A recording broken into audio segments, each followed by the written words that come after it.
کافر کہیں، ان کی تصانیف آپ پڑھیں تو یہ اتفاق کے ساتھ بالاتفاق یہ بات جو ہے یہ آپ ذہن میں رکھیں کہ چاہے بریلوی ہو، چاہے دیوبندی ہو، شیعہ ہو، کوئی بھی ہو، اگر اس کے دل میں اس کے زبان سے ایسا جملہ نکلتا ہے جو رسول اللہ صلی اللہ تعالی علیہ وسلم کی گستاخی پر مبنی ہے، وہ حضور کو لوگوں کی نظروں سے گرانا چاہتا ہے، وہ دائرہ اسلام سے خارج ہے. ٹھیک ہے؟ باقی ہمارے بزرگوں کو نہ ماننے والا کافر نہیں ہوتا. ٹھیک ہے نا جی؟ ہمارے بزرگوں کو نہ مانے، کوئی داتا صاحب کو نہ مانے، وہ اللہ خود ہی منوا لے گا، وہ خود ہی پکڑے گا. اگر اللہ کے مقبولوں کے ساتھ کوئی زبان درازی کرتا ہے تو اللہ بڑا غیرت مند ہے، وہ نہیں چھوڑتا. اس نے کہا تھا بس تجربہ کر دیم دری دیر مکافات، با درد کشاں ہر کے در افتاد بر افتاد. حافظ نے کہا کہ ہم نے اس دائر مکافات میں بڑا تجربہ کیا ہے. یہ دائر مکافات ہے نا، بدلہ یہی مل جاتا ہے انسان کو. جو کسی کا حق دبائے، جو یتیموں کا مال کھائے. کتنے گیا ہو شکیل؟ ٹھیک ہے خلیل؟ ٹھیک ہے نا؟ تو مطلب ہے آپ کے علاقوں میں بھی ایسی چیزیں ہیں کہ جو غریبوں کا مال کھاتے ہیں، یتیموں کا مال کھاتے ہیں، اور ان کے یتیم رشتہ دار جو ہیں وہ دوسروں کے مدرسوں میں پلتے ہیں جا کر. سمجھ آئی؟ تو یہ فرمایا کہ وہ لوگ یاکلون فی بطونہم الا النار، وہ کھاتے ہیں اپنے پیٹوں میں انگارے، بھر رہے ہیں انگارے، آگ کے انگارے، جو یتیم کا مال کھاتے ہیں. ٹھیک ہے نا؟ تو کہتے ہیں انہوں نے کیوں نہیں فتویٰ لگایا؟ بھائی فتویٰ انہوں کا دیکھیں، جو رسول اللہ کی گستاخی کرے گا، حضور کو کے متعلق، اور سب سے وہابیوں کے جو سربراہ ہیں، اپنا نہیں کیا نام ہے، ابن تیمیہ، وہ ان کے بھی جد اعلیٰ ہے. تو مطلب ہے عقیدے میں جد اعلیٰ ہے. تو ابن تیمیہ جیسا آدمی، اس نے لکھا کہ ایک ہے کپڑے کا میلا ہونا، ایک ہے حکارت سے کوئی گئی سٹ ہے ایویں ترکیا میلا ہے، ذہن میں اس کو حقیر کہے، ذہن میں یہ عقیدہ رکھے کہ میں اس کی حکارت کر رہا ہوں. ایک یہ ہے کہ حضور علیہ الصلوۃ والسلام کی کملی جو ہے، آپ کا جبہ یا ہر وہ کپڑا جو آپ کے جسم اقدس سے مس ہوا، لگ گیا، ایک بار لگا یا کئی بار لگا، تو اس کو وہ شرف حاصل ہے کہ دنیا میں کسی چیز کو وہ شرف حاصل نہیں. ٹھیک ہے؟ تو اگر وہ میلا بھی ہو سکتا ہے نا، گرد و غبار تو پڑتی ہے، وقت کا گزرنا اس کو گل جاتا ہے، پرانا ہو جاتا ہے. تو اگر کوئی شخص، یہ ابن تیمیہ لکھ رہے ہیں، تو کہتا ہے کہ اگر کوئی شخص میلا سمجھ کر کہے یار یہ تو بہت میلا ہو گیا، پرانا ہے، غالباً آپ کا استعمال شدہ ہے، وقت بھی گزر گیا، چلو یہ تو ٹھیک ہو گئی. اگر حضور کے کسی ملبوس کو، رومال کو، کسی چیز کو حقارت کا ذہن میں نیت رکھ کر یہ کہتا ہے چھوڑو یار یہ تو ہے ہی میلا، چھوڑو دفع کرو، فرمایا ابن تیمیہ کہتے ہیں کہ وہ اسلام سے خارج ہو گیا، اس کا دین ایمان صاف، وہ دوبارہ جب تک کلمہ نہ پڑھے گا، توحید کا قائل نہیں ہوگا، اللہ سے معافی نہیں مانگے گا، وہ اسلام میں داخل نہیں ہو سکتا، کیونکہ اس نے جناب رسالت مآب کی ایک استعمال شدہ چیز کی توہین کی ہے، اور نیت میں توہین تھی.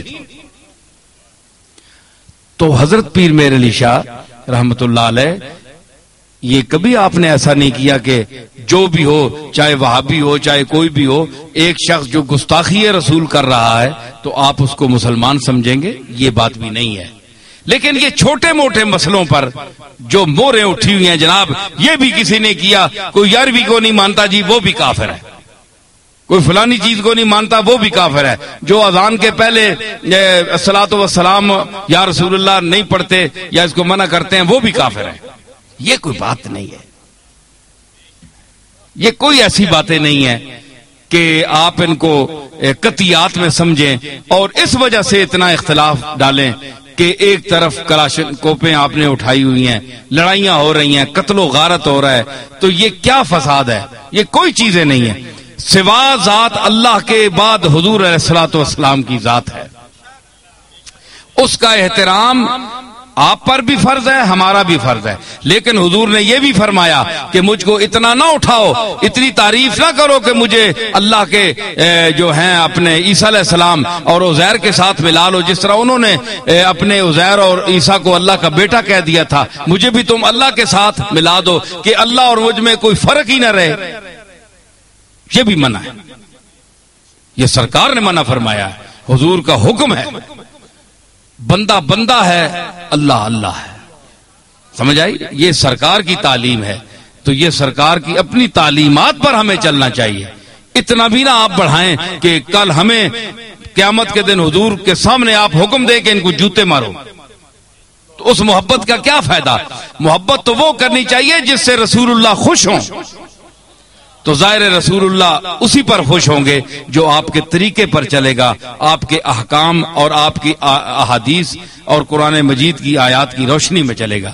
تو ہمارا مقصد یہ ہے، مختصر میں اب ختم کرنے والا ہوں، کہ اس شمس المساجد میں علاقے میں جو ایسے لوگ جو مختلف بولیاں بول رہے ہیں اور اس دور میں بڑے عقیدے نئے نئے آ رہے ہیں، کل وہ لوگ، یہ کورک کے لوگ بیٹھے ہیں میرے سامنے، علاقے کے لوگ بیٹھے ہیں بادیے کے، تو ان میں وہ لوگ بھی ہیں جن کی مائیں بہنیں بزرگ جو ہیں ایک سلف صالحین کے طریقے پر آ رہے تھے، لیکن آج ان کی اولادیں ان کے ساتھ مل کر، چند لوگوں کے ساتھ مل کر، تو ان کے عقیدے بدل گئے ہیں. وہ جناب گھر میں آن کر ماں کو بھی ڈانٹتے ہیں کہ یہ اماں کیا کرتی ہو، یہ تو غلط ہے، یہ انگوٹھے کیوں چومتی ہو، یہ کیا کرتی ہے، یہ غلط ہے.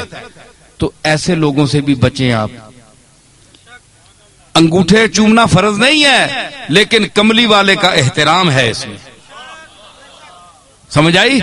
آپ اپنی ماں اور دادیوں کو بھی تو دیکھیں. میں نے کئی خطابوں میں نے بات کی ہے کہ اگر انگلیاں انگوٹھے چومنے سے کوئی فائدہ نہیں ہے، ٹھیک ہے نہ ہو، لیکن آپ اپنی دادی کو بھی دیکھیں نا کہ 80 سال کی عمر نے اس کو اینک کی ضرورت نہیں پڑی.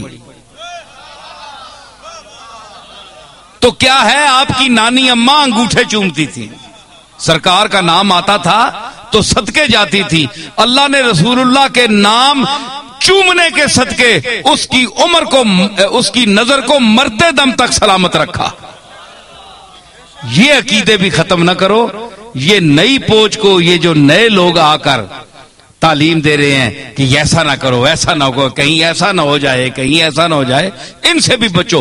ان سے بچانے کے لیے اور اہل سنت کے وہ عقائد جو 1400 سال سے آ رہے ہیں اور ہماری مضبوط اور اعلیٰ کتابوں میں موجود ہیں، ان کو دوبارہ زندہ کرنے کے لیے بھی یہ ادارہ میں بنانا چاہتا ہوں.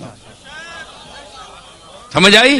یہ مسجد بھی ہوگی، نماز بھی ہوگی، اس کے بعد یہاں وہ علماء بولیں گے جو حضرت پیر میر علی شاہ، حضرت شیخ عبد القادر جیلانی، حضرت علی حجویری، اور ان کا جو طریقہ ہے، انہوں نے جو اللہ اور رسول کے احکام کو سمجھا ہے، اس کی روشنی میں ہم صوفیاء کی روشنی میں، اکابر علماء، علماء خیر کی روشنی میں، علماء خیر کی ارشادات کی روشنی میں ہم اس قدم کو آگے بڑھائیں گے اور اس پورے علاقے کے عقائد وہ کر دیں گے، وہ کرنا چاہتے ہیں جو ہمارے اسلاف کے طریقے پر گامزن تھے، جو لوگ ان کے عقیدے پر.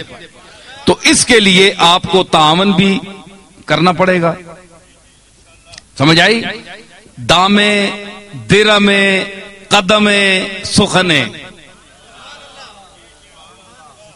چل کر کسی کے پاس جانا پڑے گا، لینا پڑے گا، ان کو دینا پڑے گا. یہ بھی یہ ہو گیا گامے.